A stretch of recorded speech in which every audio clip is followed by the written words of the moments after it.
तो ये आपका लास्ट चैप्टर है जिसमें श्रम विभाजन और जाति प्रथा चैप्टर से क्वेश्चन है। और साथ ही में जो भीमराव अंबेडकर के लिखे हुए और भी प्रश्न हैं, उन सारे प्रश्नों के ऑप्शनल क्वेश्चन हम आज यहाँ पर देखेंगे। तो पहला क्वेश्चन है कि श्रम विभाजन और जाति प्रथा के लेखक का नाम क्या है। जैसा कि आप देख पा रहे हैं इसमें इतने ऑप्शन हैं, तो आप समझ ही गए होंगे। मैंने नाम स्टार्टिंग में बताया कि डॉक्टर भीमराव अंबेडकर, तो राइट आंसर है doctor Bhimrao Ambedkar. Next question है, क्विक रिवीजन करेंगे हम इसमें कि जाति प्रथा व्यक्ति को जीवन भर के लिए किससे बांधती है। तो एक व्यवसाय से, अनेक व्यवसाय से, व्यवसाय बदलने से, या व्यवसाय छोड़ने से। तो जाति प्रथा है, हम देखते हैं ना कि एक ही जाति के लोग एक जैसा क्या करते रहते हैं, एक ही व्यवसाय से जुड़े रहते हैं। नेक्स्ट क्वेश्चन है आपका कि लेखक ने भारतीय समाज में बेरोजगारी और भुखमरी का क्या कारण बताया है। तो जैसा कि नाम से स्पष्ट है इस चैप्टर का, तो जाति प्रथा नाम बताया। नेक्स्ट है, जाति प्रथा का श्रम विभाजन किस प्रकार का है।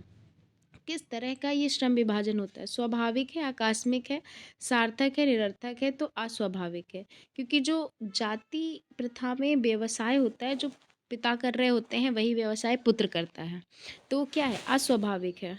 नेक्स्ट है, जाति प्रथा से व्यक्ति को कौन सा पेशा मिलता है। तो पैतृक, स्वतंत्र, उच्च और तकनीकी। बड़ा आसान आंसर है, तो पैतृक। ठीक है। नेक्स्ट है, कुछ व्यक्तियों को दूसरे लोगों द्वारा निराधिकार व्यवहार और कर्तव्य का पालन करने, निर्धारित व्यवहार और कर्तव्य का पालन करने के लिए के लिए मजबूर करना क्या कहलाता है। तो पहला है स्वतंत्रता, आज्ञा, दास्ता, गरीबी। तो ये होता है दास्ता, जब हम किसी दूसरे की आज्ञा का पालन करने के लिए मजबूर होते हैं।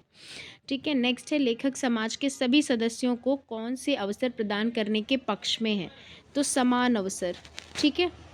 नेक्स्ट आंसर देखिए, लेखक कहता है कि लेखक ने आदर्श समाज में कितने तत्वों की चर्चा की है। देखिए इस चैप्टर को ध्यान से देखिएगा, एक आदर्श समाज लेखक के लिए कैसा होना चाहिए। तो उसने 3 तत्वों की चर्चा की है, जो अभी आगे मैं इस क्वेश्चन में बताऊंगी। जाति प्रथा समाज में क्या पैदा करती है। तो जाहिर सी बात है, ऊंच नीच।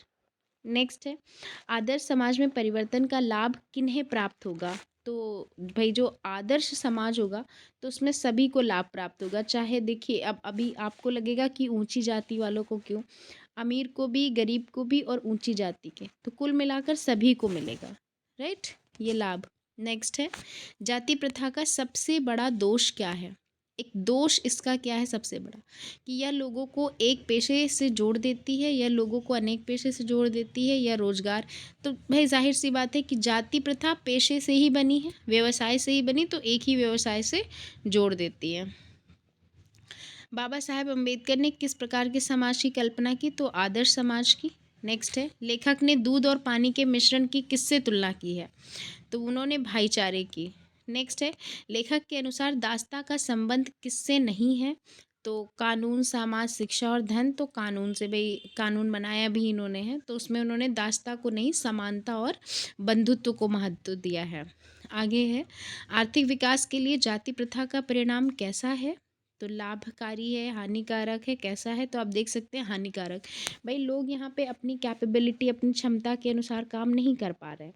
तो जब क्षमता की हानि हो रही है, भाई कोई दर्जी है तो उसका बेटा भी दर्जी बनेगा, पर हो सकता है कि उसके बेटे में कुछ और काम करने की क्षमता हो, तो इसलिए क्या है कि ये यहाँ पर सूटेबल नहीं है। आगे बढ़ते हैं, ये हानिकारक है।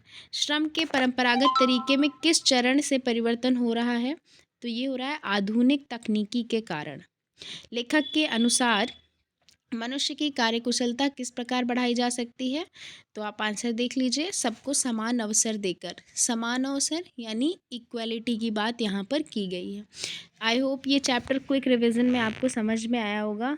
Keep watching. Thank you so much.